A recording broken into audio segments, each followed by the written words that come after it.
Check it out.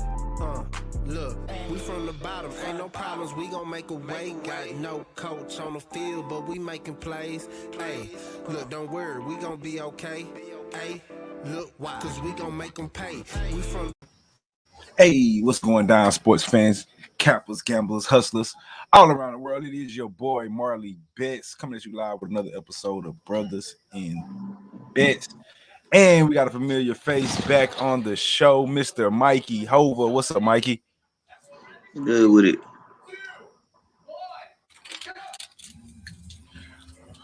What's going down? What's going down? Little Turkey Day edition. How your little girl doing, Mikey?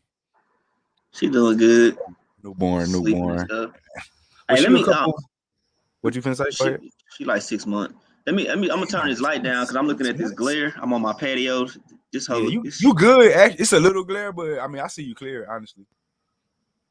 If you want to turn it down, no, you can. I think you just froze up on me. Mikey just froze up. We'll get him back here in a second. But people, what's going down? Hope your Turkey Day is going good. Got these NFL turkey matches coming up. We got a couple Sunday games we go pick, but we go get started with that turkey show. Let me pull up everything. Hopefully we get Mr. Hova back soon.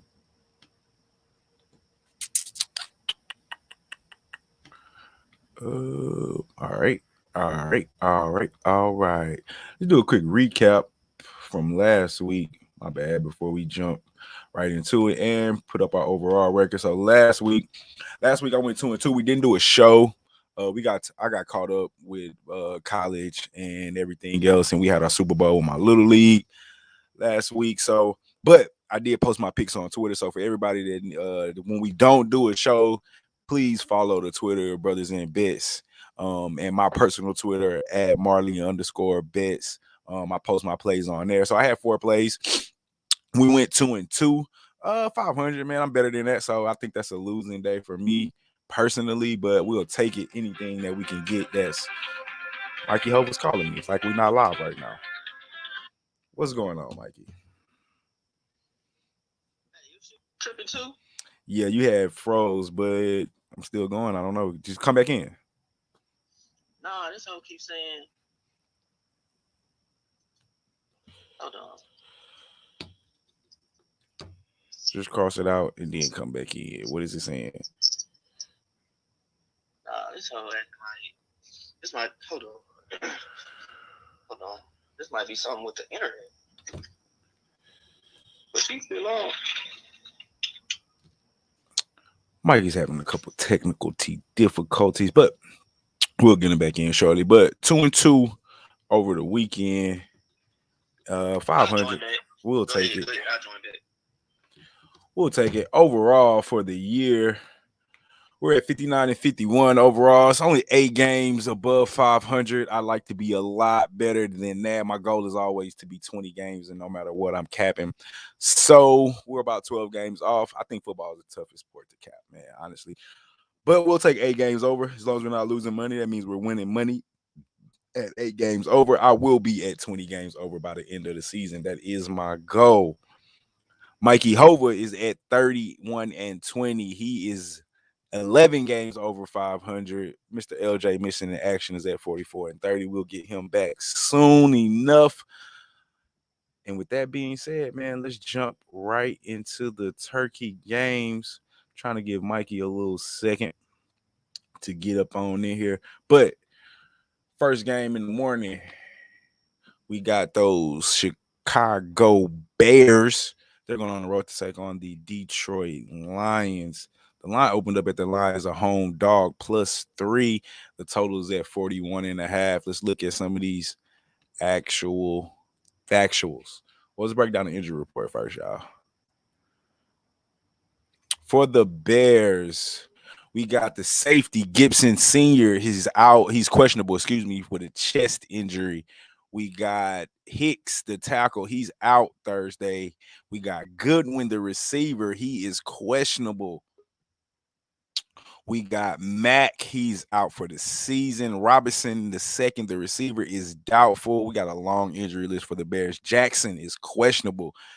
Fields has been downgraded to out. I don't even know who's starting at quarterback right now. We got Mikey Hova back in the building. All right, Mikey, we got you back. I'm just going over the injury report for the Chicago Bears. The And morning Andy game. Dalton gonna start. Right, and he has. I see it right here. I was going over it. I just finished going over Fields being out, and it has Andy Dalton starting. That wraps up the Chicago Bears injury report. For the Lions, their injury report is just as long. We got Flowers. He's out. The DN Okawa. He's out. Golf is questionable. Vahady, the tackle, he's out. Nelson, the tackle, is out. Jesus. The running back Jefferson is questionable, and cornerback Parker is out. So we got injuries on both sides. The actual factuals are as we speak right now.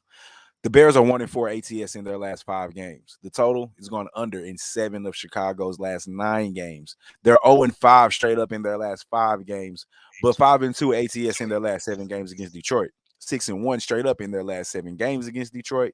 1-5 straight up in their last 7 games on the road. 1-5 straight up in their last 7 games this season, and 1-6 ATS in their last 7 games against an opponent from the NFC. The total, it's gone over in 6 of Chicago's last 9 games when playing at home against Detroit. When playing on the road against Detroit, but under in 7 of their last 9 games. Detroit, they're 4-2 ATS in their last 6. 0-13-1 straight up in their last 14. 0-8 straight up in their last at home. 0-9-1 straight up in their last 10 games this season. 5-12 ATS in their last 17 games played in the month of November, and the total has gone over in 6 of their last 9 games against an opponent from the NFC.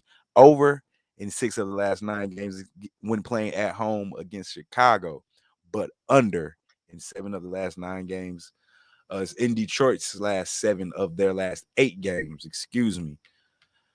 Whew, it's a lot of 0-fers and 0-6s straight ups and 0-8s ATS and a lot of 0-0-0. Mikey, the Bears on the road to open up our Turkey Day games in Detroit +3. This is a tricky game in my opinion. No Fields. You got Dalton. Golf is questionable. We don't know what's going on in the quarterback position, and the total was fucking low at 41.5. Mikey, what you got? I think the Lions get their first win of the season. So I got Lions money line. The Lions, I mean, obviously they're winless, but if you actually follow them and watch their games, they really do play hard. And they're winless, but they're not like we coming out here on the field and we don't give a shit winless. You know, they've been pretty much competitive in majority of their games. You know, they had a few times where maybe they were blown out, but overall, they're pretty competitive. I think the lone bright spot for them last week was DeAndre Swift. He had a score and rush for over 100 yards. And the person that I really like for the Lions, I enjoy watching at tight end. It's TJ Hawkinson. So TJ Hawkinson be putting in work, dog. He puts in work, and he don't complain or nothing. You know, he just go out there and put in work. So I gotta take them, man. I know the Bears looking to snap a 5-game losing streak. But I think the Bears are just pretty much going downhill. They don't really have an identity. So you know, no Justin Fields, but even with him, it's like I probably would still take the Lions. You know what I'm saying? So I'm gonna go ahead and just ride with the Lions money line. It's a perfect time for them to get their first win on Thanksgiving. So Lions money line. All right, Mikey. I'll tell you what, man. I'm actually right there with you, Mikey. I got no statistics to back up why I'm going to take the Lions. There's nothing I can point to say, hey, Jared Goff is going to play, or the quarterback play is going to be good, or the running back play, or even the receiver play. I mean, you got Hawkinson, or is that how you say his name? Is it Hawkinson? Tight end. Yeah. Hawkinson. You got Hawkinson. That's about the best bright spot. I do like Swift at running back. I just think the Bears, to the best of my knowledge, somebody in the chat or maybe in the comments that correct me if I'm wrong. I've been hearing rumors that the front office told Matt Nagy that after this game he's done. He's been fired. So I don't know why they told him that before the game. Because like, what's your motivation if you're a coach going into a game when you know win or lose, you're fired? Do your players even play for you at that point? Like they know you're not going to be there. Like it's a lot going on in Chicago right now. And I agree with your analysis on the Lions. Like, yeah, they haven't won a game, but they've played some of those games they actually probably should have won. They Justin Tucker hit a fucking 65-yard field goal on them. I want to say they lost 2 games. I know for sure by like game-winning field goals. I think the Vikings was one of them. They just tied the Steelers. And they tied the Steelers, right? And one thing I do agree with you at, another thing is they're playing for that. That coach, I kind of like him now. You know, I feel bad for him because he's a player's coach, and it seems like the players are playing for him. I know the first couple press conferences he had, people was kind of looking at him like, who the fuck is this dude? He was talking about biting ankles and a whole bunch of crazy shit, but they do play hard for him. That's just media. So. That's media shit. Right. You know, they was making fun of him though and shit is what I'm saying. I know exactly all things they were saying. That's just media shit. I just feel like, you know, like in watching them on Sundays, they're not a good football team, but they do play. You know, they're trying to get a fucking win. They just haven't got one, dog. They're really good enough. They're good enough to where if you come out there and you bullshitting around and you're not executing, they might beat pop you. your ass, right? Yeah. So don't. It's like, yeah. I tell people, don't get it twisted. Like, your favorite team can fuck around and lose to the Lions. You know what I'm saying? I started my segment off, or not my segment, but I started to show off when we were having some technical difficulties in saying that so far in my capping, my amateur, I ain't gonna say amateur, in our brief history, we've been doing this shit for 6-7 years now. It's been long enough. Not say amateur.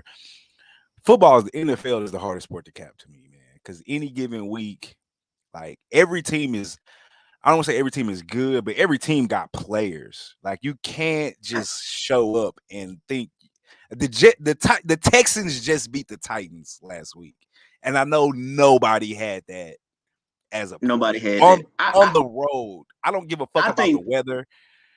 Go ahead. I think baseball is a hard. Oh no, I think baseball. I think you win more in baseball. I think baseball more underdogs. I gotta say tennis. Baseball and tennis, but NFL is definitely. I agree, they're hard. I think NFL is hardest, man.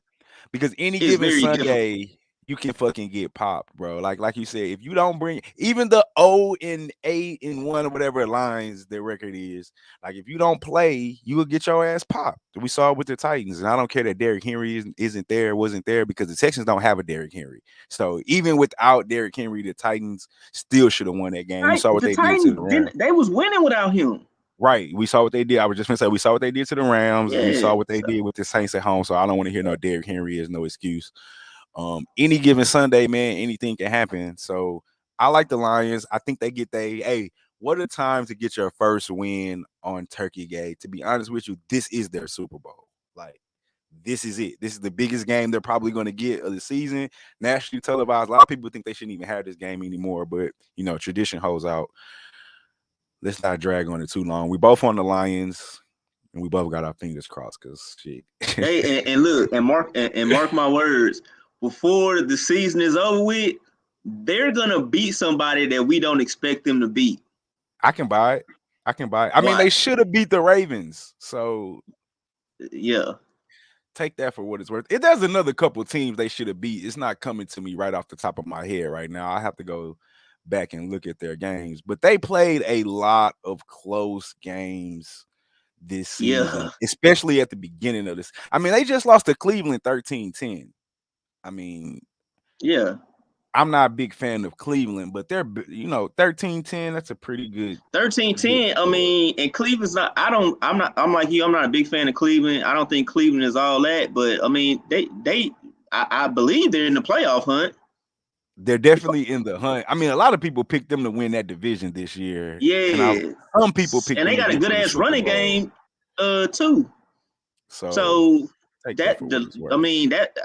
I was impressed with that. I mean, and the Lions had opportunities to win that, and that was with a backup quarterback. Right. Golf wasn't even playing that Yeah, game. it was. I forgot who the fuck it was. Boyle. Yeah. So So the Browns are they gonna come to play. I think they win, dog. I'm with you. I'll take the money line too. As a coach, and also just as a fan, that's pretty much all you want to see. You want to make sure that those guys gonna come out there because you might not have the best talent, but you want to make sure that that team, that there's a good product out there on the field. You know what I'm saying? Right now, their product is not necessarily that good, but they do play hard, and so I think they play harder than the Texans. They play way harder than the Texans. Record might not show it, but I think they play harder. I haven't watched the Texans a lot, even though we're here, but just watching the Lions, they play. Yeah. Anyway, let's keep it moving. We spent a lot of time on it. Let's keep it going. Let's get to your favorite team in the NFL. You already know who I'm talking about. Mikey's favorite team, the Dallas Cowboys. They're at home. Yeah, whatever. Accident waiting to happen. They're at home. Another traditional Turkey Day team. They got the afternoon game. They're home favorites against the Oakland Raiders. The line is at 7.5. The total is at 51.5. Let's look at the injury report really quick. For the Raiders, we got McCoy out for the season. Good Kwiatkowski, the linebacker. I can't really pronounce his name that well. He's out Thursday. Running back Richards is probable. Nixon is out. Simpson, the guard. Nixon, the cornerback, is out. Simpson, the guard, is questionable. And a bunch of people on IR. Dallas. Smith is always fucking hurt. Tackle Tyron Smith, he's probable. Zeke is probable. Wilson, the safety, probable. CeeDee Lamb is questionable. He got hurt last week. And a bunch of motherfuckers on IR. Joseph, the cornerback, is probable. Wright, the other cornerback, is probable. So a whole bunch of probables. Not a lot of certainty for Dallas. Let's look at the actuals. The Raiders, they're 2-6 ATS in their last 8 games, 2-5 straight up in their last 7 games, 2-5 ATS in their last 7 games on the road, 1-4 ATS in their last 5 games against an opponent from the NFC, 0-5 straight up in their last 5 games played in November. The total has gone over in 11 of their last 15 games when playing as the underdog, but under in 5 of the last 6 games against an opponent from the NFC, and over in 10 of their last 15 games. Dallas, they're 8-2 ATS in their last 10, 7-2 straight up in the last 9, 6-1 ATS in their last 7 at home, 2-7 straight up in their last 9 games in November. The total's gone under in 4 of the last 5 games against an opponent from the AFC, under in 4 of the last 6 games this season, under in 4 of the last 6 games against Las Vegas, and under in 4 of the last 5 games. Mikey, the Raiders against your boys, the boys. -7.5. Totals at 51.5. Mikey, what you got for me? I think the Raiders will cover that. Now, before you give it to me, is that a cap play? Is that your heart talking because you really hate the Cowboys? Nah, that's a cap play. Like that's right. because first of all, the Cowboys got injury issues. Thanks. Okay. Secondly, we already know that they looked like shit last week, but I mean, that wasn't that hard to take. Last 2 weeks they look like shit. KC might, yeah. So, I think the Raiders have enough offense to to cover that. So, but I mean, basically, what they're gonna have to do is because the Cowboys, they do well. I don't know. Prior to last game, they had the number one offense, I believe, in the league. Mm-hmm. Okay. Now, here's the thing. That's fine and dandy, but we all know, at least in my opinion, everything comes down to defense. So, so I'm not impressed with their defense. I don't think that they're now. They did do. I have to give them props. They did a good job against Mahomes. 19 points. Yeah. I think after the Chiefs came out and scored that first drive, and then after that, I think Dallas turned the ball over and then held them to 3. So I think the defense did a real good job against Mahomes. My thing is, are the Cowboys going to be explosive enough to cover that 7.5? Because we don't know which team we get. Because now we're starting to see the inconsistencies. Now we're starting to see what's happening when things are not going right. Now we're starting to see what happens when you have nicks and bruises and injuries, and we in week 11, week 12, whichever week we're in. So I think we're 12, but we're deep in there. We're deep, right? So this is the time where it's a gut check for your team because you have those injuries, and you have other teams who are getting back in rare form, trying to either recover from injuries or just playing better football. So, and obviously I wasn't impressed with what the Raiders did. They got spanked by the Bengals, but this is a Thanksgiving game. They are professional, so they're definitely going to try to come out and make a statement. So I think that they can cover. They're just going to have to limit the big plays of the Cowboys because the Cowboys, they are capable of making big plays in both the passing and the run game. Raiders being very, very, very, very inconsistent, but we know what happened with them. They started out pretty decent, but after the whole Gruden situation, I actually thought right after that they did pretty decent. Yeah, they won like a game or two immediately following that, and then it kind of just after the rug situation, it kind of and they've had like situations. That was kind of the straw that broke the camel's back. Like they just had too much after that. But I think they'll be prepared. They better be, because if they're not, then they could easily get blown out this is gonna be in Dallas, right? Yes, it is. Yeah, so they better come in prepared, because if not, they can get blown out. But ultimately, I think they have enough weapons on offense to keep up with the Cowboys, and then we'll just see what they have to. We'll see what they do defensively. The Cowboys are banged up. I know they're missing CeeDee Lamb. Are they missing somebody on the O-line too? Yeah, they missing Tyron Smith. Well, they always missing him. I know that he stays fucking hurt. So Cooper's gonna be back though, right? Questionable. He's not ruled out. He's probable. Okay. And Zeke is probable as well. Wilson, the safety, is probable, and CeeDee Lamb is probable. He got hurt last week, so everybody's listed as probable. So I don't know if they're playing or not. And then on another site, I got Cooper listed as out, and he's not even listed on the injury report on another site. So I don't know how that works. So my analysis is going to be this. I'm going to take the under 51.5. Initially, I was rocking with you, honestly, even though we didn't talk about this. When I first saw the line, I was probably on the Raiders 7.5. Because I just think it's too many points. I think the Cowboys win the game, but my thought process was right with you. It's just the Raiders. If the Raiders can get pressure with Ndakwe and Max Crosby, I think they'll be okay. They're just gonna have to get pressure. And we saw how KC was. I mean, they were really getting after that. And if I've been telling people for years, don't get me wrong, Dak Prescott he's a good quarterback. I think he's a But really good quarterback. I think he's a good quarterback.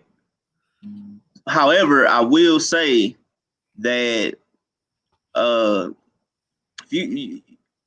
you can start the game out pretty good against him, get some pressure, he tends to turn the ball over. He tends to get sacked, and then after that, then the game just it be getting away from the Cowboys, and then he'll come back. Maybe he didn't do it last game, but he'll come back like late.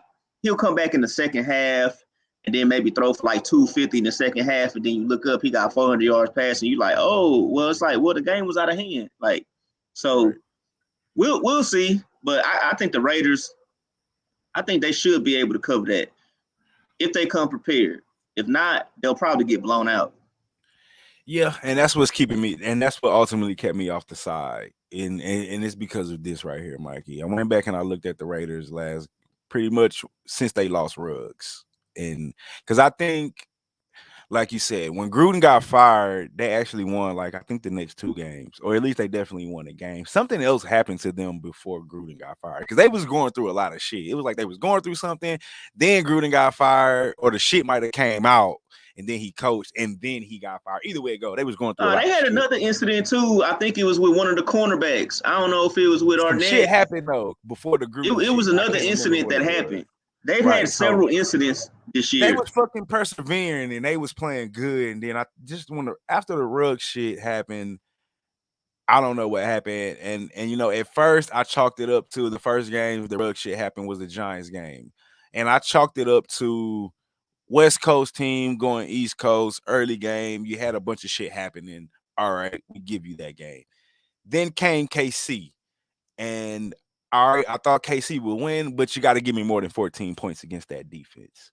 Yeah. Then comes the Bengals. I take the Bengals, but you got to give me more than 13 points at home. So 16 points against the Giants, 14 points against KC, and 13 points against the Bengals. That's not enough output offensively because the Cowboys will score in the 20s. But like you said, if they come to play, that may mean different. And with that being the case, I couldn't risk it. So I like the under because I think we'll get in the mid 20s. I think we'll be close, but I think we'll fall like 48, 47. And here's going to be another key. Well, 2 more keys. Number one, me and you had this conversation a while back, probably week 1 or prior to that. The Raiders don't have the same offensive line that they had prior to this season. Right. So that's going to be an issue. They've been in okay, but that's going to be an issue when you got Michael Parsons. They haven't been able to run the ball like past couple years, but Jacob's been hurt too. Well, my concern is going to be, are they going to be able to block Michael Parsons? That part too. Nice. You know what I'm saying? But also another thing with the Cowboys, well, if I'm their D coordinator, what I'm concerned about is who they have? Do they have Quinn over there? Who's the D coordinator over there now? Is it Quinn? Nah, Quinn is in, and yeah, Quinn is in Dallas. Yeah, Quinn. Yeah. Quinn. So if I'm Quinn, I'm thinking about like, okay, what are we gonna do against Waller? Because you can't guard him 1-on-1. If you play and then you, because they do play a lot of zone. So when you play some zone, yeah, they play in the cover 3. Seattle. Yeah, so he knows where to go in the zones. So you're probably gonna have 2 people on him. So yeah, that's gonna put a safety over the top. And I mean, if I was Dallas, I'm putting a safety over the top, and I have a linebacker underneath. And my main thing, though, is not necessarily Waller. Obviously, he's the number 1 threat, though. My main priority is getting pressure on Derek Carr. Like, we get pressure on him, he'll throw us the ball once. That's my main thing. Pressure. We got to get pressure on Carr. Pressure. Get him off his spot. Or he can look like all world. So that's hit or miss. That's why I can't. That's why I'd be willing to bet the latter. But yeah, exactly. I'm on the under 51. All right. Let's get to the nightcap of our Turkey Day games. We got the Bills. They're going on the road to take on the Saints, who got quarterback issues. Season started out a little promising. Winston gets hurt. Hills hurt. Everybody fucking hurt. Now you're left with Seaman, whatever that nigga name is. Yeah, I know who Simeon. you're talking about. Simeon, but it looked like Siemens. Injury report for Buffalo. Not a lot of people on here. We got Tremaine Edmonds, the linebacker. I like that kid. He's not San Francisco got the best linebacker in the game right now, but that kid's top 5. He's probable Thursday. Stevenson's IR, Cox IR, Feliciano IR. Excuse me. For the Saints, Ingram is questionable. Armstead, the tackle, questionable. Montgomery, the running back, is probable. And let's keep scrolling. A bunch of IRs. Kamara, he's been out for a while. Capasigun, the DN, he is out. Ramzik, the tackle, he is out. Troutman is out, the tight end. God damn, they got a lot of injuries and a bunch of IRs. The Saints are pretty banged up. Let's get into the actual factuals for Buffalo. They're 13-6 ATS in their last 20, 14-5 straight up in their last 19, but 0-5 ATS in their last 5 games against New Orleans, and 0-5 straight up in their last 5 games against New Orleans, but 6-3 straight up in the last 9 games this season, 7-0 ATS in their last 7 games against an opponent from the NFC. The total is going over in 5 of their last 7 games played in the month of November, over in 10 of the last 14 games played on the road, and over in 4 of the last 6 games. New Orleans, their actual factuals, they're 8-4 straight up in their last 12 games at home, 14-3 straight up in their last 17 games against an opponent from the AFC.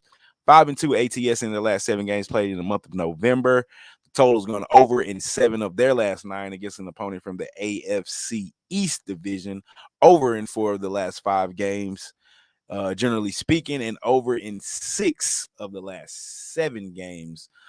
Buffalo Bills -6 on the road in New Orleans, Mikey, to close out the Turkey night. So this is the game where we're all stuffed and full, sitting around the couch, or playing my case and my family. We playing bones, talking shit around this time. Everybody drunk.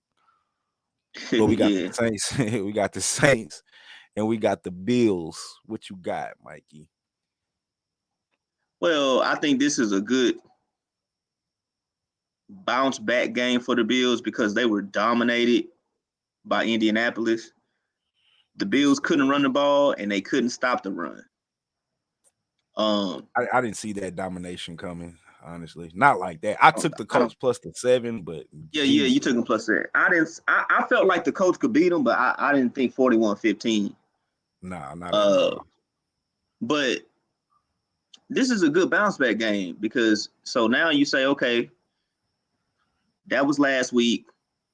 Mm-hmm. Now we have an opportunity to come out here on Thanksgiving, although be it is a short week. And let's go ahead and get back on track. The Saints haven't been really that impressive either. You know, I mean, they got a backup quarterback playing. Their receiving core is I mean, they haven't had Thomas all year, but their receiving core is not really all that. It's Kamara's playing, right? Is he playing? Kamara's out. Okay, so he's out. He's been out for a while. Fucked up my fantasy season. Yeah, so this is a perfect position. I actually think that that's a generous line for sports bettors. Considering, I'd say, you know, I think that's a generous line. So I gotta take the Bills with the points. I think they get back on track. And I think now, the Saints, I will say this, their defense, I've been really impressed with their defense the entire year. Balling. Yeah, but it's just you can only ball so much when you're limited offensively. So I got to go with the Bills right here. I think this is a good spot. I think the Bills get back on track, and I think they cover. And just make a little statement like, hey, that was a fluke. What happened to us last week? Now we back on track. They still got the same people. There ain't nothing changed. I don't think I don't think that they're really decimated injury wise in comparison to the Saints. So you gotta take the Bills, man. You gotta take the Bills. I think the Bills win. I think the Bills win by double digits. I think they win by at least 10. 10 points, you say? All right. Yeah. Not to be too long-winded, man. I mean, I pretty much agree with you. The Saints are just decimated right now. Too many injury. Monk, my motherfucking guy. What's up, Monk?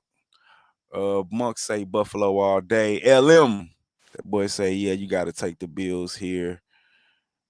And he says Bills are nothing. I'm with everybody right here. It looks like we're all on the Bills. I agree. It's a great bounce back game from being dominated by the Colts. You get a Saints team that's lost 3 straight, and one of those games being won to Atlanta at home. Then you go on the road and lose to Tennessee. You get pretty much dominated by Philly last week.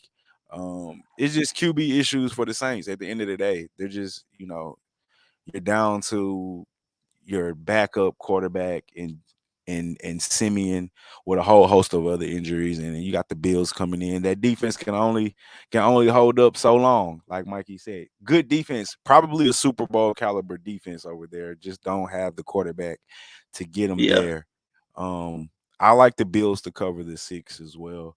It's just too much on the other side right now, and they're just too banged up. I don't know how they're going to score, and that's the problem. They can't put up enough points to win games. And if that defense, like I can't believe the defense gave up 40 against Philly. That was commercials are playing on fucking websites. I can't believe they gave up 40 against the Philly. That was crazy. And 27 against Atlanta. So it starts to get toxic. You coach, so everything just starts to spread. So if the offense ain't doing shit, then it's like, oh, okay, that shit ends up spreading to the defense because the defense gets tired of trying to make stops. Then they start making mistakes. So, yeah. Yep. It so happens. Put us both. Seems like we're both on the Bills there, -6. All right, so that wraps up the 3 Turkey Day games. Gonna get on into Sunday action. I only put up 4 games for Sunday. I tried to put up the Browns and Ravens game, but they didn't have a line for that because I'm assuming they're not sure if Lamar Jackson is going to play, is what I'm assuming. So if we get a line for that later on, maybe I'll do an individual individual video, or maybe we'll come back and do something.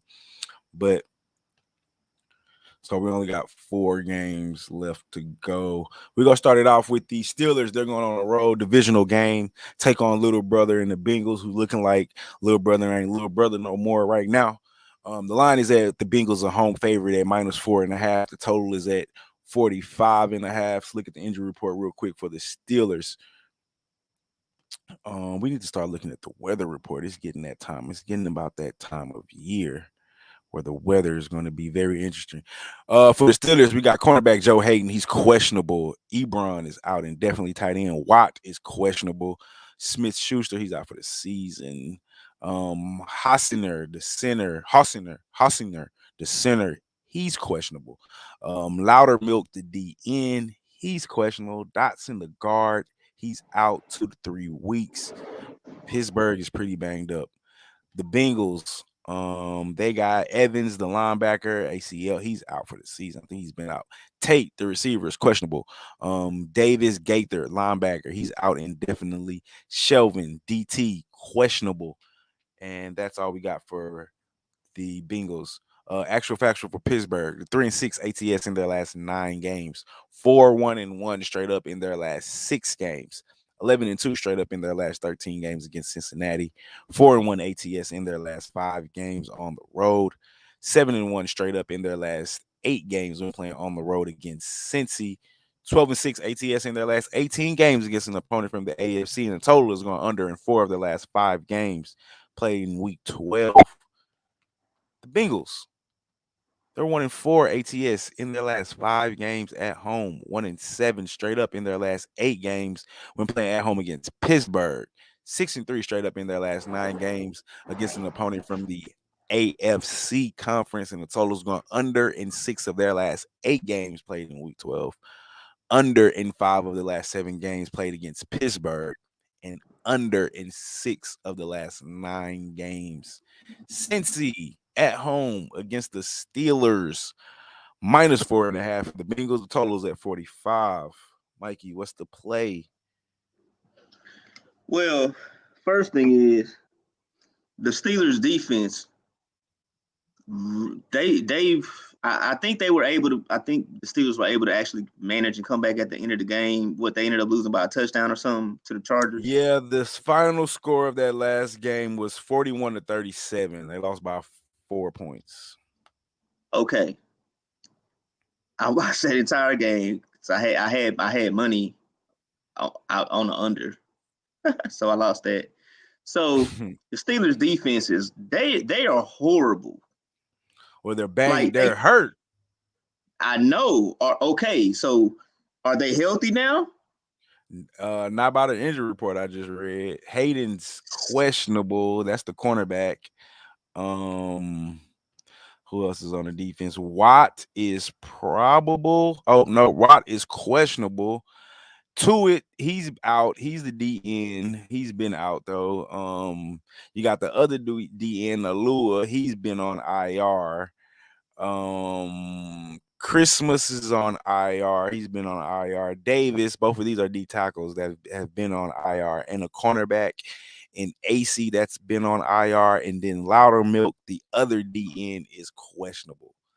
So you got some questionables on defense, and yeah. So that's been defensively what's going on with Pittsburgh. Okay, so the players they had on the field against the Chargers, a lot of those people are still out, I think. Like, I know Hayden missed that game, if I'm not mistaken. Yeah, and that's gonna be a major problem unless they tighten it up. Somebody better cover Jamar Chase. Yeah, and I don't really think that's gonna happen, because from what I seen out there in that secondary, they was getting roasted. Then on top of that, they wasn't really getting no solid pressure. At least early on, they wasn't getting solid pressure. Another problem that they had that I saw, man, like they were getting eaten up by screens. Like the screens was just killing them. They couldn't stop the pass. They couldn't stop the run. They was throwing screens on them. I was like, wow. But, it's a resilient group. Obviously, everything starts from the top. So they have a good, strong, tough-minded coach. They do have a veteran quarterback. And this is a divisional rivalry game of some sorts. So it wouldn't surprise me if they cover. Because I think Tomlin is probably going to tighten up on defense. I think it might be I think he might replace some of the players. Some of the players from last week might not necessarily start. Might not necessarily start. I think Tomlin can. I think he can. I think he can tighten everything up and make some adjustments. And so just that off the strength alone, because I don't really want to be the knee jerk person. Because if I was, I mean, I would automatically jump to the Bengals are going to kick the Steelers' ass. I don't think that's going to happen. I think the Steelers cover. So I'm going to take the Steelers plus the points. All right. That's kind of surprising, Mikey, because these are my opinion, these are your Bengals. I mean, you kind of put me on these Bengals about 2 years ago or so. I kind of started paying a little bit of attention to them. I'm not mistaken. And they've gotten a lot better since those 2 years. Obviously, with the addition of Chase and Daniels, not Daniels. What's the goddamn quarterback? Um, Burrow. Burrow. There we go. My bad. Brain fart. With Burrow, and I've been on them a lot this season. They've made me some money. I really hate betting against Mike Tomlin, especially off a loss. He's a good Yeah, goddamn coach. And four is tricky because it's over a field goal, but less than a touchdown. That's like I hate that 4 or 5. It's kind of weird. It feels like it's like just a weird spot to me. But yeah. I'm gonna ride with the Bengals. Even though it's a revenge game for the Steelers, these Bengals went on the road and beat the Steelers 24-10, like week 3 or week 4. Um, I think this is a game that not only they're not going to be sleep on, they're going to be riled up for this game. Like you said, it's a division game, and even though they're the favorite and considered probably the better team right now, I think mentally they still got to get over that hurdle of we got to beat the Steelers, and it's the Steelers, and I think they're going to be up for this game. I think we'll I get their think that's best the number effort, one key right there. Like you said, mentally, they got to get and over I that hump. and I think beating them at Pittsburgh obviously was a good first step. And I think to seal it and to consider yourself, if you want to threaten the Ravens for this division, you need to take care of business right now. And I think they got the Ravens coming up in back-to-back weeks. Well, they got the Ravens, then bye week, then Ravens. So you need this game because you're probably going to split with the Ravens if you want the division. This is a big game. And if you want to solidify yourself as a young upstart team, you got to beat the Steelers and the Ravens. And I'm going to ride with the Bengals. I think the Steelers just too banged up, man. I hate going against Mike Tomlin. If they weren't banged up, I would definitely take that 4.5 and put it in my back pocket. But looking at what we saw last week in that secondary and That Jamar shit was Chase, man, that shit Chase is looking like terrible. a top flight wide receiver. And his connection with Burrow is definitely looking like LSU all over again. So, and it's crazy how they were talking about how he was struggling in mini camp and in training camp with catching the ball. Nigga doing fine right now though. Um, I like the Bengals here, Mike. I'm gonna ride with the -4.5. I think they cover. I think it is tight early, but I think they pull away late. The injury is just going to catch up to him in the secondary, and That and home crowd will be right. that's a very good assessment because what I saw from that secondary last week, that was the worst performance that I've ever seen from a secondary this year. It's the worst performance I've seen from a secondary this year. Not the worst, Mikey. The worst. It was pretty bad. I luckily didn't have nothing on it because I didn't know which way to go. I think the line was like 6. I just kind of felt like it was a bit Mm-hmm. much. And it turns out it was because I actually liked the Chargers, but couldn't pull that trigger on that one. Let's get to the next game though. I like this game. Very interesting game. Bucks going on the road to take on the Colts. Colts, home dogs, +3. Totals at 53. Let's look at the injury report real quick and in a hurry. Tampa, you got Brown. He's questionable. Mike Evans, questionable. What is I'm looking at the wrong thing. Damn, Mike Evans has a back injury. That is not good. Marfit, the guard, he's questionable. Oblique. Davis, the cornerback, he's questionable. Bucks are banged up, man. White, the linebacker, is questionable as well. Colts side, they're pretty banged up too. The Pool, he's been on IR. Nelson, the center, he is questionable. Blackman out for the season. I think these people for the Colts have been out for the season, with the exception of everybody's been out except Nelson. He's questionable. Let's look at a couple actual factuals for the Bucks. They're 15-3 straight up in their last 18 games, but 0-5-1 ATS in their last 6 games against the Colts. 0-5 ATS in their last 5 games on the road. 1-4 ATS in their last 5 games when playing on the road in Indy. 6-1 straight up in their last 7 games against an opponent from the AFC, and the total is going under in 5 of their last 7 games, under in 4 of the last 5 games. On to the Colts. They are 6-2 ATS in their last 8 games, 5-1 straight ups in their last 6 games, with 3-6 ATS in their last 9 games at home. But 4-1 ATS in their last 5 games when playing at home against Tampa. 4-1 straight up in their last 5 games, and the total is going over in 4 of the last 5 games against an opponent from the NFC. Over in 5 of the last 6 games against over in 5 of the last 6 games played in the month of November. Over in 5 of the last 6 games played against Tampa, and over in 4 of their last 5 games. Period. Tampa Bay Buccaneers on the road to take on the Colts. Mikey, Colts +3, totals at 53. What you got for me? This is one of the better matchups, I think, of the week. I think so. It's a really intriguing matchup because we have the Colts coming off a dominating win over the Bills. We got the Bucs bouncing back from that tough loss at the hands of the Washington football team. They came back and dominated the Giants. So this one right here is like, it can, like, what do you do? You know what I'm saying?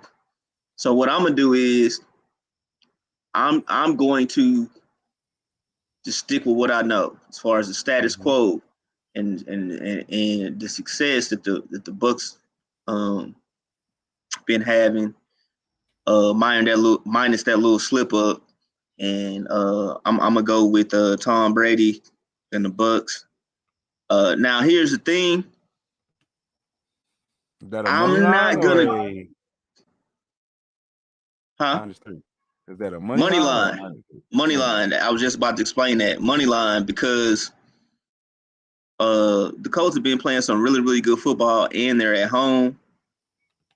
And so I wouldn't want to be in a position to where I have to worry about the points against this team. They've been well balanced. I mean, last game they didn't really have to pass the ball that much anyway. I mean, because I think they rushed for like over 200. Yeah, Jonathan Taylor 264. Yeah, they didn't really have, but overall, they've been pretty balanced lately since they've kind of resurrected themselves. So this is a team you definitely can't sleep on. But I got to go with Tom Brady, and I got to go with the Buccaneers, and I think that they'll do just enough to come out of Indianapolis with the W. So I'm gonna take the Bucs money line. All right. This is one of the more interesting games of the season. Both these teams are trending in the I don't know if trending in the right direction is the right word for the Bucs. They won their last game, but before that, they were coming off 2 straight losses. But the Colts are definitely trending in the right direction. After a rough start to the season, they won 4 out of the last 5, 3 straight with the 1 loss coming into Tennessee in overtime. I'm gonna go the Colts here, plus the 3 points. I actually think they can win outright. But terrific Tom punk ass at the end of the game. You never know what can happen. So I'll take the +3. I'm also gonna take the over in this game. I think it's crazy because these teams are kind of like a mirror image of each other right now. Tampa's averaging 30, the Colts are averaging 28.1. They're both giving up 22 points a game, but the Colts run the ball a little bit better, and obviously the Bucs pass the ball a little bit better. But I think we'll get a decent amount of scoring. I think both these teams will be in the upper 20s, high 20s. So I think we'll get over that 53 fairly easy. But I like the Colts at home here, man. I'm actually gonna sprinkle a little bit on that money line. I've been riding with them for the last like 3-4 weeks, pretty much during their little win streak. They've been well for me. The Bucs got issues. They're banged up, Mikey. That's really my my main concern. Is all the injuries, especially to Mike Evans and Antonio Brown now. Receiving core is a little banged up. I know Tom is Tom, but goddamn, he still need weapons. He still needs somebody to throw the ball to. So, and he got us another guard. Was that a guard or a tackle? But one of the offensive linemen went down too last week. So I'm gonna rock with the Colts here at the crib. I like the way they looked against the Bills. They completely dominated that game.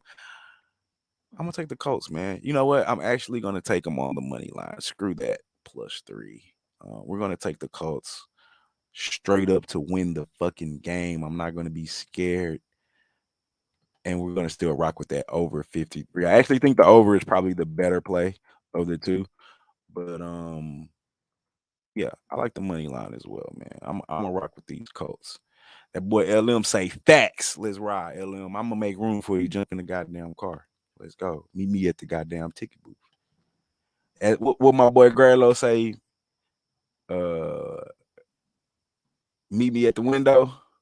Oh yeah. Meet me at the window, LM. We gonna go collect on Sunday, man. All right, y'all. We got 2 games left. This is Brothas N Bets, man. Y'all appreciate y'all tuning in. Like, comment, subscribe. Me and Mikey Hover busting down this NFL action. We got 2 games left. I really want to do this game last, but the last game is good too. So let's do this game. Titans, they're going on the road coming off that loss to the Texans, that ugly loss to the Texans after saying they're the number 1 team and they want some respect. They're going on the road to take on the surprisingly coming along Patriots. The line is at the Pats +6.5. It was at 7, dropped half a point. The total is at 44. Let's get down to these actual factuals. No, my bad. Let's get into the injury report before we do that. Is that line right? Do I have that line right? I don't know if I have that line right. I think that should be the Pats minus. Is the Pats the favorite? Hold on, man. Mikey, give me a second, man. I think I got this line wrong. Because it was weird that I saw the Pats as the favorite, so I switched it. But I'm looking at my notes on this other website, and it has the same thing. Bear with your boy.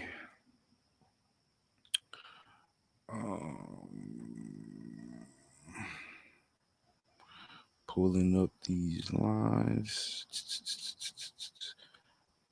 Packers. Nope, that's not it. Panthers. Patriots. Where are the Pats? Yeah, that is wrong. I'll be damned.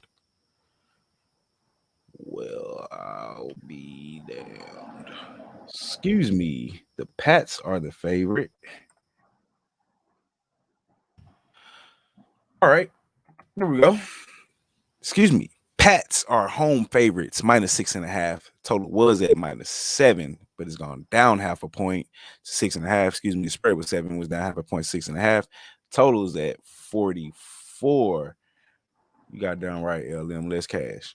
Total is at 44. Let's look at the injury report real quick for the Titans. Obviously, we know Henry is gone. Jenkins, the cornerback, he's questionable. Swan, the tight end, is questionable. McNichols, the running back, is questionable. Mabin, cornerback, he's questionable. Evans, linebacker, is questionable. AJ Brown is questionable. Davis, the guard, is questionable. Wow. Long Jr., the linebacker, he's also questionable. And man, that injury list is long. For the Patriots, we got Anderson, the tackle. He just went on IR for the season for a pectoral. He doesn't matter. And that's going to be it for the Patriots. Let's look at the actual factuals. The Titans, they're 5-2 ATS in their last 7 games, 6-1 straight up in their last 7 games. 2-5 ATS their last 7 games against New England. 2-7 straight up their last 9 games against New England. 1-6 straight up in their last 7 games when playing on the road against New England. But 4-1 straight up in the last 5 games this season. 4-1 ATS in their last 5 games against an opponent from the AFC conference. Total's gone over in 6 of their last 7 games on the road and over in 13 of their last 20 games. Patriots, 5-0 ATS in their last 5 games. 5-0 straight up in their last 5 games. 2-4 straight up in the last 6 games at home, but 6-1 straight up in their last 7 games when playing at home against the Titans. 5-1 ATS in their last 6 games this season. 0-5 ATS in their last 5 games against an opponent from the AFC South Division. Total, it's gone under in 5 of their last 6 games played in this month of November. Over in 4 of the last 5 games against an opponent from the AFC Conference. Over in 5 of the last 7 games. Mikey, the Titans plus 6.5 on the road in New England. What do you got for me there? Total is at 44, by the way. Well, this right here is going to be a battle against two of the top teams in the AFC. So the Pats have been able to kind of turn their season around. They're opening up the playbook a little bit more for Mac Jones. Everybody's just getting back to, just do your job, right? That's what they say up there in New England country. Yeah, just do your job. And so they're playing a lot. They're playing a lot more discipline. Like I said, open up the playbook for Mac Jones to where he can throw the ball a little bit more downfield. They're running the ball better, and the defense is just the defense, Belichick defense. Like that's always gonna be gangster. Like so.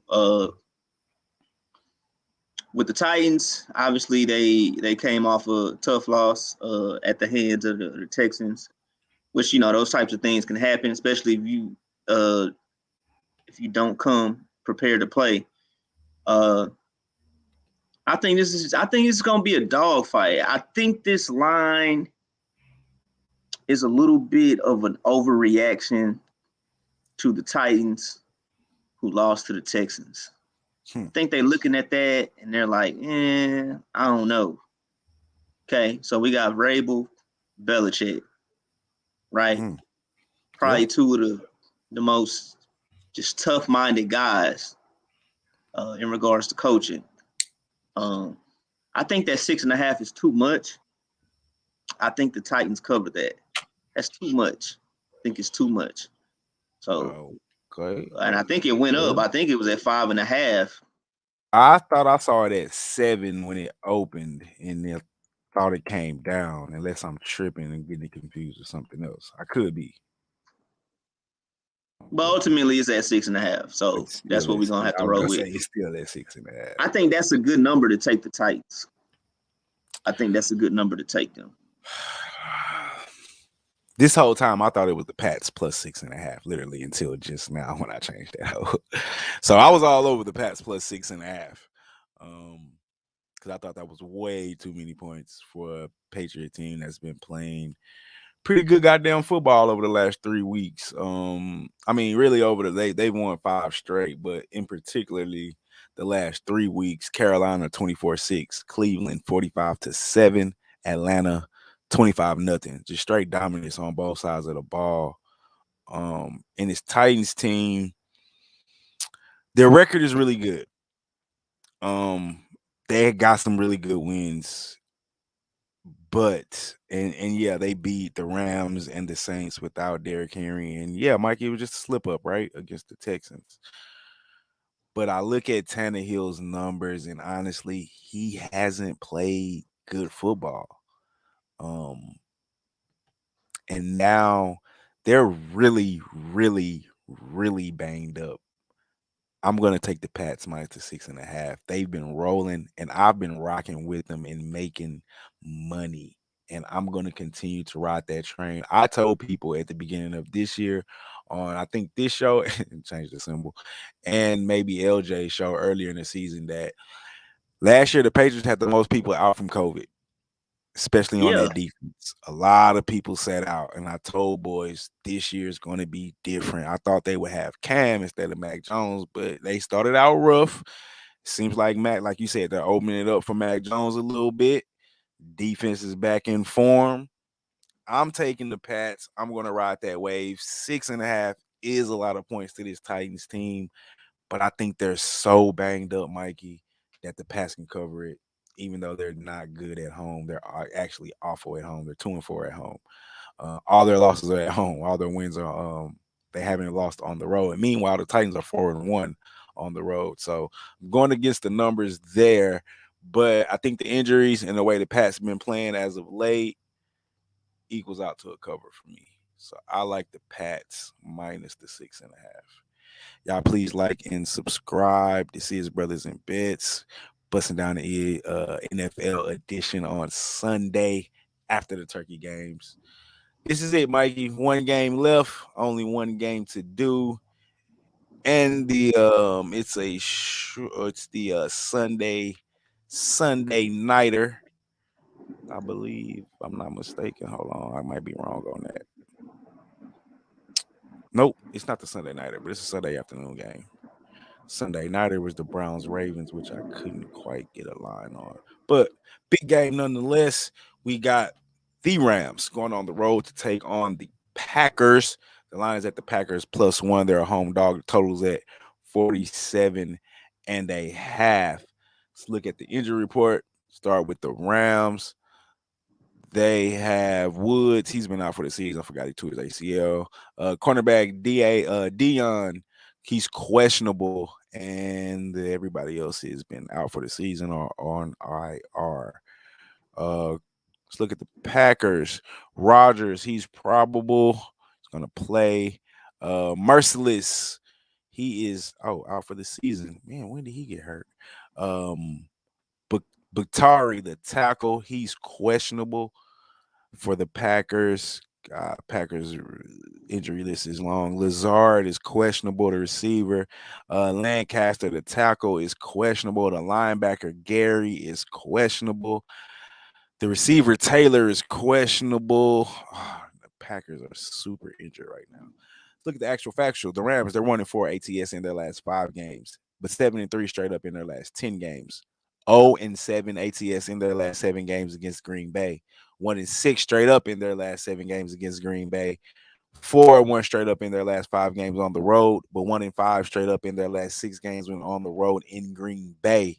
Seems like those LA boys cannot handle the cold. 2-5 ATS in their last 7 games this season. The total's going under in 5 of their last 6 games played in November, under in 6 of the last 8 games played against an opponent from the NFC North Division, and under in 4 of their last 6 games. The Pack, they're 9-1 ATS their last 10, 8-2 straight up their last 10, 10-1 straight up their last 11 at home, 5-1 straight up in their last 6 when playing at home against the Rams, 9-2 ATS in their last 11 games, 6-1 ATS in their last 7 games against an opponent from the NFC, and the total is going under in 9 of their last 12 games played in the last 12 weeks on week 12. Played in the last 9 of the last 12 have went under in week 12. Excuse me. Over in 5 of the last 7 games against an opponent from the NFC West, but under in 7 of their last 8 games. Mikey, this is the final game of the show. We got the Rams going on the road to Green Bay. Packers home dogs +1, totals at 47.5. What you got? Yeah, this is definitely another good matchup. We got the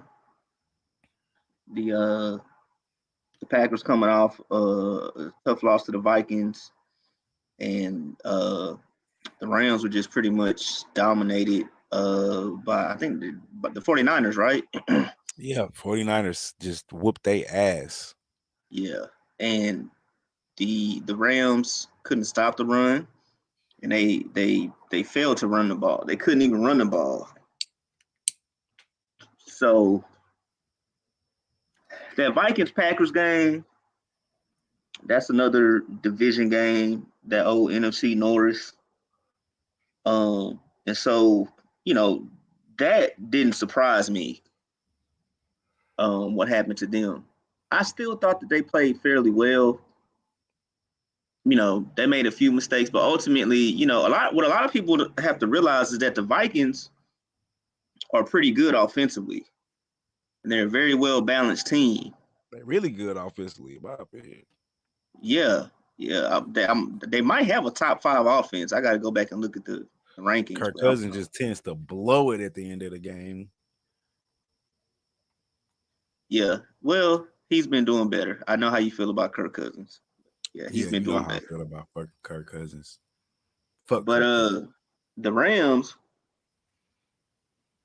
they're just getting dominated, dude. And well, the 49ers is a divisional game.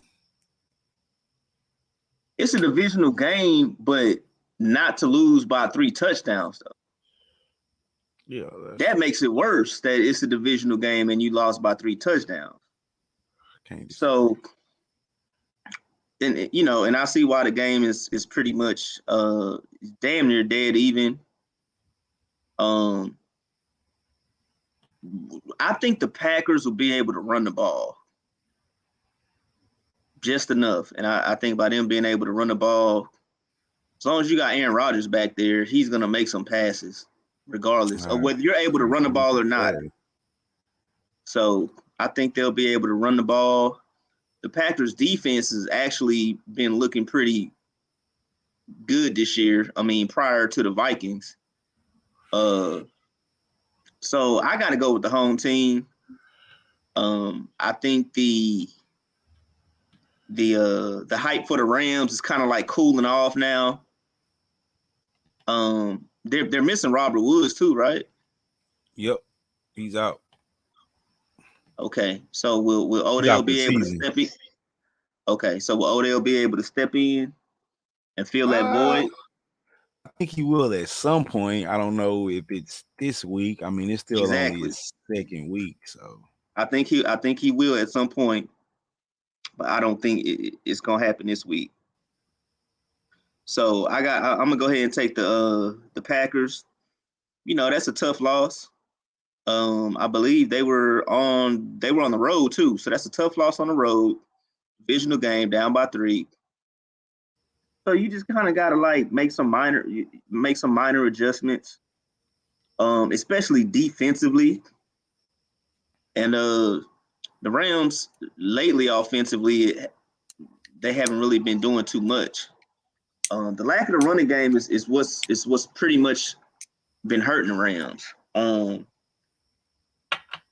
I get it. You fall behind. You probably got to pass the ball a little bit more. So, but I think they need to utilize Henderson a little bit more, get him going early, and try to control the game a little bit more. Because I don't really like their time of possession. You know what I'm saying? So I think the Packers will at home. The crowd's gonna be in it. They're coming off a loss. That's you ready to get a W. So I my pick would just be the Packers money line. Fucking Burakis beat the fucking Bulls right when I take the fucking Bulls. Ain't that some shit? My bad. I was looking at my. That's NBA another sport that's hard to handicap. I tend to do pretty good in basketball, but that's just one of those crazy ass shits. But I took Steph Curry prop to hit over 5 threes. He already has 3. It's going to be halftime, so think I'll get that one. Anyway, yeah, man, this is a tough game, dog. By all means. But I think the Packers are just too banged up. I agree with everything you said, especially when you got Aaron Rodgers. You're always in the game, right? We watched him go on the road and beat the Cardinals with no Devontae Adams. Oh, did Devontae Adams play that game? No, I think he was missing a whole bunch of receivers that game and still went on the road and beat the Packers. But I don't think the Rams lose 3 straight games, man. I think they're going to go out here and we're going to get maximum effort to drop. They can't drop another game. I think this is one of those we're playing for first place for that bye week game in the AFC. I don't want to say it's a statement game. Excuse me, man. Commercials keep popping up. I don't want to say it's a statement game, but I think Matt Stafford's going to definitely play a lot better. I think it's a makeup game for him. He's going to play he started that 49er game off with 2 interceptions. They just got behind and never could recover. I think it'll be tight. I hate betting against the Packers, especially Aaron Rodgers. Always gonna be at the edge of your seat when you bet against this man, especially in Green Bay. But I just think the injuries are going to catch up to him. Team is too goddamn talented in the Rams. He got Odell for another week in the system. He played last week, so he should have a little bit better grasp on the playbook. Um, Obviously, it's not going to be like I don't expect him to, come out and shine, but I do think they can get him open on a couple routes. I just think they too banged up in Green Bay right now, and I think their priority is probably going to be on getting healthy because you want to go into the playoffs as healthy as you can get. So for that being said, I'm gonna take the Rams. I'm gonna take the better defense. We can say the offense may be a wash, or you may even give it to the Packers by a little bit, but I don't think you can give it to them by much. But the defense definitely goes to the Rams. So I'm gonna take the Rams against the banged up Packers on the money line, but it's always scary going against Mr. Aaron Rodgers himself. So that wraps up all the plays we have for the week. Let's do a quick recap. Mr. Mikey Hova, let me know if I got anything wrong. He likes the Lions on the money line, the Raiders plus 7.5, Bills -6, Steelers plus 4.5, Bucks on the money line, Titans plus 6.5, and the Packers money line. Me, myself, I like the Lions money line. The under 51.5 again in the Cowboys Raider game. Bills -6. Bengals -4.5. Colts money line. Over in the Bucks and Colts game 53. Pats -6.5. And the Rams on the money line. This is Brothas N Bets. Please like, comment, and subscribe. Check us out all during the week. We got college plays, NFL, NBA, putting that work in over here. Mikey, Yeah. anything else you got that you want to talk about briefly? Porter Crawford. Get up out of here. Porter Crawford. All right. Good fight. Won't say great fight. Good fight. Understand why, as a father, you stop the fight. It's not like Sean Porter was gonna win and come back. And as a father, you probably don't want to see your son take. I don't know if he was taking. Well, yeah, he probably was taking a beating. I don't want to say taking a beating, but he was getting beat up. No, he wasn't. He wasn't taking a beating until he took that round. That was the beating. I can't say prior to that round that he was necessarily taking a beating. I think those body blows are hurting. They were hurting him, but when we talk about beating, we talking about like you getting your ass whipped. Like he was ahead in the fight. You thought Crawford was ahead in the fight? I mean, Porter was ahead in the fight? Yeah, I know he was ahead in the fight. I don't think he was ahead in the fight. I think it was a close fight. I think no, he was ahead. I'm not talking about when the first couple rounds, but I'm not talking about when the stoppage happened. I'm talking about early on in the fight. He was winning on the scoreboard. Oh, okay, yeah, I agree. Like the first 4 rounds or so, 5 rounds. 4 or 5 rounds, yeah. Yeah, I agree with that. I agree with that. I can agree with that. But like those last 3 or 4 rounds was all Crawford. Yeah, but I don't think it should have been. I don't think anybody else stops the fight except for a father. You know what I'm saying? I agree with that. I understand. And that's because I can understand. Like, you don't want to see your son. If you already know what's about to happen, you know what I'm saying? Like they were saying on the commentary, Bud is one of the best finishers in the game. They was what in the 10th? You had 2 rounds. I personally think Porter could have finished the fight without getting knocked out, but as a father, I can understand what he did.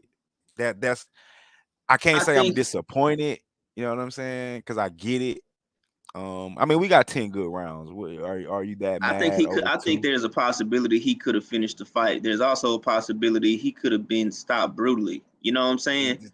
I agree. And so as a father, like Kenny Porter said, I saw what was going on in his training camp.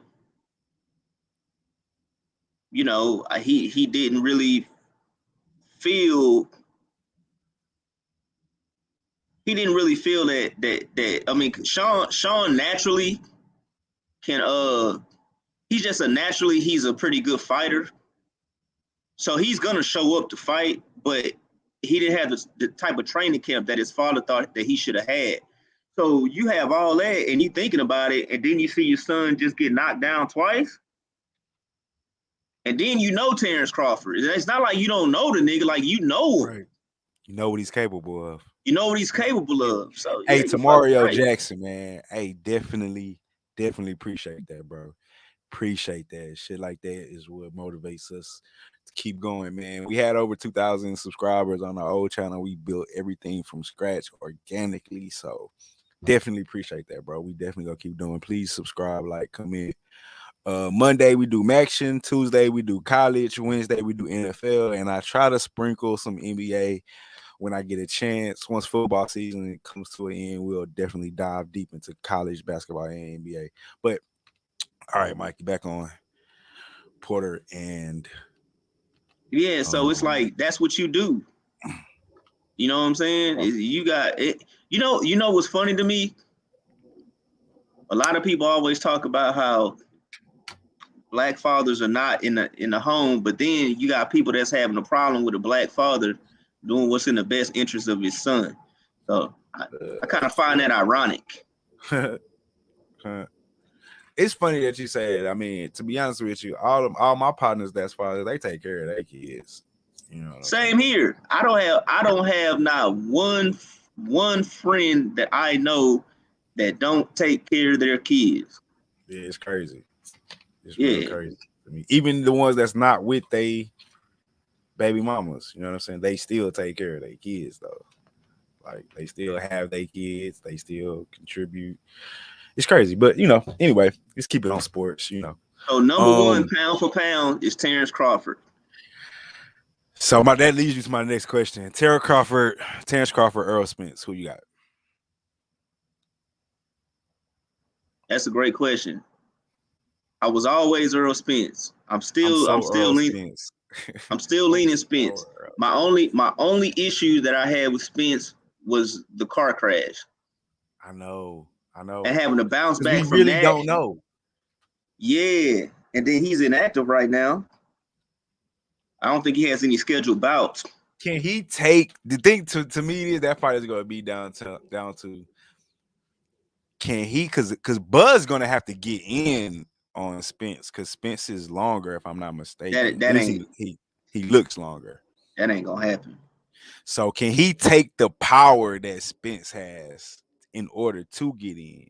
Because but Bud not really Bud a counter puncher. He really wait for you to come in, but Spence don't have to do that. And the problem with Bud is he's a slow starter. So if you let Spence jump on you like how Porter did, it ain't gonna.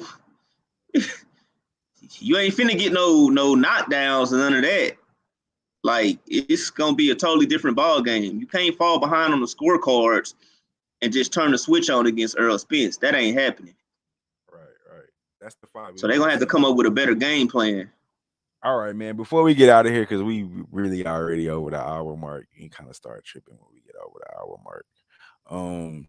Let's talk about your boy, Canelo. Your boy. Can we get a Benavidez fight? Like he gonna keep fighting these guys that we don't know, that we don't care about, going after belts that we don't care about. We knew Caleb Plant. You're right. We knew. I think like me and you knew. We knew Kovalev. We knew Kovalev. We knew Daniel Jacobs. The average fight fan and the casual fight fan, as they say, did not know Caleb Plant. I think me and you and people that's into the sport, yes, we knew Caleb Plant. But even myself, I barely discovered Caleb Plant. 2 years ago, maybe. I started digging into him. Like the guy he's fighting now, I personally, and I'm not ashamed to admit this, I have no idea who this guy is. You told me you knew a little bit about him. But me being even, I don't consider myself a huge boxing. No, I like to say I'm better than you. I know more than your average. You know what I'm saying? Because I do like the sport and pay attention to it. But I'm not gonna front and act like I'm just deep diving into boxing. I have no idea who this guy is, and I do know that we want Charlo or we want Benavidez, and particularly I want Benavidez. But I'll take or Charlo. or Andre. I'll take Andrade. Excuse me. So why are you fighting? Why are you fighting? And the guy, the cruiserweight he's fighting, he can fight. The opponent is irrelevant to me. Right. Why are you trying to fool us by trying to make history with this cruiserweight shit? Like belt shit. When we all know like half these belts don't even fucking matter. Yeah, like dude, make these because now what he's doing is he's giving people ammo, such as yourself. Not only you. You're right. This and I know is the truth though. I'm not gonna take away. I'm not one of those people that try to be like Canelo ain't shit. Like, don't get it twisted. Canelo is the shit. You know what I'm saying? Like, even especially since Floyd, if you watched his Floyd, like, and I'm really just talking about his defense. Like, it's like Floyd taught him, like, oh, the key is to not get hit. You know what I'm saying? Like, he's been amazing since then. So I don't want. I'm not one of those people that be like to bash Canelo, but I am one I'm of those. I'm just saying it's giving. I'm just saying it's giving things that you've already stated. Why not fight Charlo? You've been saying this for a long time. Why not fight Charlo? You've been going about this for like 2 years almost. Yeah, so he's giving ammo to that. And you're not the only one. Like I don't know if it's a consensus. I would say it's a consensus that people are like, well, what are you doing? Like, why are you getting there? If it's not, it's getting there. Like, why are you not fighting Benavidez? Why are you not fighting Charlo? You know, you gave us the Caleb Plant. Fighting Benavidez, but I don't understand why he not going after Charlo or Andrade. Exactly. Give us something. Like, give us something. Like, so I'm not going even that cruiserweight stuff, like whatever. Like, fight Charlo, Benavidez. You can even fight Andre Boo Boo. Like, fight him. Andrade. I'll take Andrade. Like, I'll definitely take that. Like, just give me something, bro. And that's the problem with boxing, man. And that's why UFC is overtaking boxing, is because at the bare minimum, UFC gonna give us the fights that we want to see. It's gonna give us the top contenders. And that's all we ask for in boxing. Like, just make. I totally agree with that. The UFC card, I used to, because I'm a big boxing guy, so I used to be like, I was that nigga, like, oh man, hell no, UFC, yep. no, it's boxing. Fuck that, it's boxing. Not anymore. UFC give you better matchups, and the cards and the events be way more exciting. From top to bottom. Top to bottom, way more. Top to bottom, gotta give it to them. I've been over the last, really, when I went to Vegas, and since I've been in Vegas, I've been huge UFC guy. I still love boxing and the sweet science to it, but we just don't get the fucking matches that we want to see, and that's the problem. It's too much politics. We got Porter and Crawford at age 34. At age 34. And we're still got another fight before we get Crawford and Spinks, and it's no guarantee that we're going to get it. Like, they might be 35, 36. So, see what I'm saying? Crazy. But it is what it is, though. It is what it is, though. Exactly. So, man, that's gonna wrap up the NFL show. Great show tonight. Feel good about the show today. Appreciate my boy Mikey Hova, the Reaper himself, coming in. I'm gonna put our records up real quick one more time before we get up out of here. Overall, I'm looking at 59 and 51. It's 8 games over. Mikey Hova is at 31 and 20. That's 11 games over. I'm not really counting LJ right now. So a combined, we are, what is that? I'm doing the math quick. 90 and 71 is my math is correct. 90 and 71. So that puts us, what's that? 29 games over 500, I believe. Doing quick math off the top of my head. So you can't get any better. You can get any better, but goddamn it, you can't complain about it. Good luck to all the bettors out there. Mike, you got any last words before we get up out of here? Nah, just well, I said nah, but I was about to say something. Yeah, I do. Yeah, I do have some words, man. Hey, just keep on grinding, man. Like just this beta season being like really, really tough, especially for me personally. It's been crazy stuff. So the just keep grinding. whiteboard earlier for the earlier show, I don't know if you saw it. It said, "This ain't for the weak. Toughen up, champ." Yeah, definitely ain't for the weak. I'm not saying the last part, but I'm saying that first part. This shit is not for the weak. Before we get up out of here, my Thanksgiving message for the people is, I really just want the dressing, the stuffing. I really just want the stuffing. You can keep everything. I'm about to go brine my turkey right now. I really just want the stuffing and the mac and cheese and the cranberry sauce, and I'm good. I'm gonna eat that shit all day. But man, everybody, y'all have a good and blessed Turkey Day. Get full. Don't fight with your family. Just talk shit. Play spades or dominoes. Whatever y'all do, bet with us, man, and win some money. And with that being said, we are out. This is Brothas N Bets, and you know I can't go without hitting you with the motto around here. Let's beat Vegas. You know what? We out this motherfucker.